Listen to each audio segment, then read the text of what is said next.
Hello hi అండి. చూడండి, ఇంక తెల్లవారితో అయితే కన్నా హాల్లో మాకైతే ఒక శివయ్య ఉంటాడు. తనకైతే పూజ చేస్తాం. మా ముగ్గురు ఎవరికి వీలైతే వాళ్ళు, ఎక్కువ మా పాపే చేస్తుంది. ఇంకా కుదిరినప్పుడు ఎప్పుడైనా తనకు టైం అయిపోతే ఇంక ఈరోజు తనే టిఫిన్ చేసుకోవాల్సి వచ్చింది, నేను గ్రూప్ దగ్గర పోయే లోపల. అందుకనేసి అనమాట. ఇంకా మా వారైతే ఇప్పుడు వచ్చాడు 9:30కి, తెల్లవారితో 6కి వెళ్ళిపోయారు.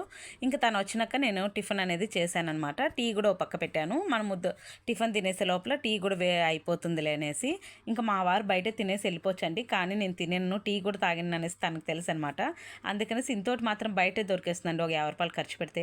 కానీ మనము ప్రేమ చూపిస్తాం కదా, ఆ ప్రేమ కోసం మగవాళ్ళు ఖచ్చితంగా వచ్చేస్తారండి. మా ఆయన ఈవినింగ్ కూడా బయట తాక్కన నా కోసం వస్తాడు, తను వెయిట్ చేస్తూ ఉంటుంది అనేసి. మనం చూపించే కేరింగు ప్రేమను బట్టే అండి ఎదుటి వాళ్ళు మనకి ఎంత రెస్పెక్ట్ ఇస్తారని. మా వారికి అయితే అది బాగా నచ్చుతుంది నా అలా పద్ధతి. అందుకని నేను తన కోసం వెయిట్ చేస్తాను ఎంత టైం అయినా. మా పక్కింటి అమ్మాయి వచ్చిందండి, తను నాకు కూడా టీ కాలేదు, చిన్న పాప కదమ్మా తాగకూడదు, మీ అమ్మని అడిగి తాపుతానని చెప్పాను. ఓకే అండి, బాయ్ అండి.